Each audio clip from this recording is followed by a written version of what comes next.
የፓሪስ ቤተ መዘክር የሁለት ክፍለ ዘመን ውርደት፣ ፍርሃትና ስግብግብነት።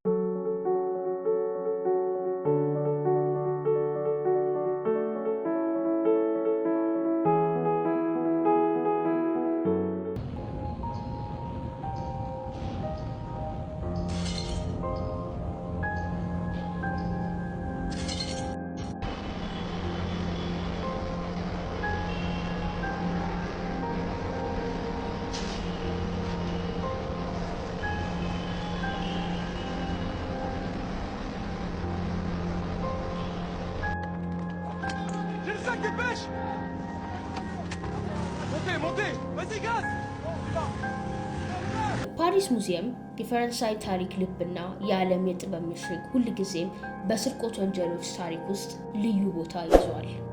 ከዚህ የማትደፈር የኪነ ጥበብ ቤተ መቅደስ የዘለቁ ሁለት ታሪኮች አሉ።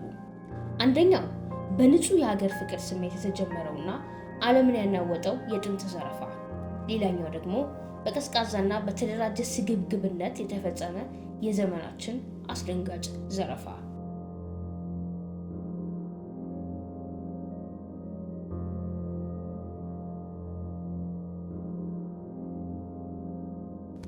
እንደ አውሮፓውያን አቆጣጠር በ1911 ዓ.ም ዓለም የህዳሴው ዘመን ሊቅ ሊዮናርዶ ዳቪንቺ ስራ የምትታወቀውን በአካዳሚክ ደረጃ ነበር። ነገር ግን ነሐሴ ወር ላይ የቀድሞ የሉቨር ሰራተኛ ወደ ዝግ ሙዚየሙ ገባ። የሙዚየሙን ዩኒፎርም ለብሶ የዓለምን ታላቅ ሚስጥር በልብሱ ስር ለመደበቅ አሰበ። ፔሩጂያ ስዕሉ በናፖሊዮን በግፍ ወደ ፈረንሳይ እንደተወሰደ ያምን ነበር። ሉቨር ወራሪ እንጂ ባለቤት አይደለም የሚለው የሀገር ፍቅር ስሜት ሌባውን አንቀሳቀሰ። ለ2 ዓመታት ያህል ሞናሊዛ በጠፋችበት ጊዜ የዓለም የዜና አርዕስት ሆና የዝነኛነት ማዕረግን አገኘች። ፔሩጂያ በፍሎረንስ ጣሊያን ውስጥ ስዕሉን ለመሸጥ ሲሞክር ተያዘ። ስዕሉም ተመለሰ፣ ግን የሉቨርን ደህንነት ለመጀመሪያ ጊዜ አዋረደው። አሁን ደግሞ ከዓመታት በኋላ ጥቅምት 2025 ዓ.ም ዘረፋው የተፈጸመው በአፖሎ ጋላሪ ውስጥ ሲሆን እዚያም የፈረንሳይ የንጉሳዊ ቅርስ እምብርት የሆኑት የዘውድ ጌጣጌጦች በድምቀት ተቀምጠዋል። 8 ታሪካዊ ጌጣጌጦች ተመርጠዋል። ከነዚህም መካከል የናፖሊዮን የመጀመሪያ ባለቤት ከነበሩት የእቴጌ ማሪ ሉዊዝ ኤመራልድ ስብስብና የናፖሊዮን 3ኛ ሚስት ከነበሩት የእቴጌ ኢዩጂን አልማዝ ስብስቦች ይገኙበታል። እነዚህ ጌጣጌጦች ከፈረንሳይ አብዮት የተረፉት የስልጣንና የደም ምልክቶች ናቸው። የእቴጌ ማሪ ሉዊዝ ኤመራልድ ስብስብ በ1810 ናፖሊዮን ከማሪ ሉዊዝ ጋር ለመጋባት የሰጣት በ32 ኤመራልዶች የተንቆጠቆጠ አንገት ሐብል፣ የእቴጌ ዩጂኒ ቲያራ በ56 ዕንቁዎችና ወደ 1500 የሚጠጉ አልማዞች ያጌጠ በወቅቱ የፈረንሳይን ግርማ ሞገስ ለማደስ የታሰበ። ይህ ሁሉ በ4 ደቂቃ ፍጹም ውድመት ደረሰበት። ሌቦቹ 4 ጭንብል የለበሱ ሰዎች የኮንስትራክሽን ሰራተኞችንና የደህንነት ልብስ ለብሰው የዘመናችንን ስርቆት ፈጸሙ። ይህ ከድሮ የሀገር ፍቅር ወንጀል በተቃራኒ የተደራጀና የገንዘብ ተስፋ ላይ የተመሰረተ የሽብር ተግባር ነበረ። ሙዚየሙ ከተከፈተ ከጥቂት ደቂቃዎች በኋላ ሌቦቹ ከህንፃው ጎን በመግባት የቤት ዕቃ ማንሻ ሊፍት በመጠቀም ወደ አፖሎ ጋላሪ መስኮት በረንዳ መጡ። መስኮቱን በድምፅና በኃይል ቆርጠው በመግባት ሰራተኞችን አስፈራሩ። በአስፈሪ ሁኔታ በትክክል በ4 ደቂቃ ውስጥ 8ቱን ውድ ጌጣጌጦች ጠርገው አውጥተዋል። በሞተር ስኩተሮች ሸሹ። ነገር ግን የእቅዱ ፍጹምነት በአንድ ስህተት ተበላሸ።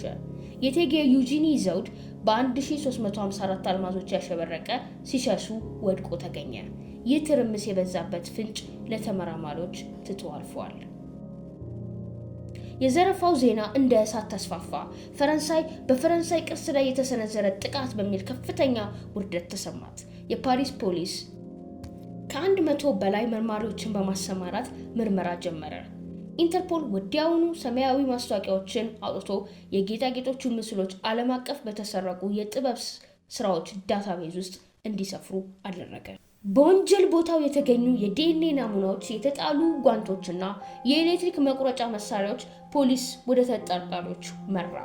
ሌቦቹ በሆሊውድ ፊልም ላይ እንዳሉት ብልህ ምሁራን አልነበሩም። ከሰሜናዊ ፓሪስ የከተማ ዳርቻ የመጡ ጥቃቅን ወንጀለኞችና ብሉ ኮላር ሰራተኞች ነበሩ።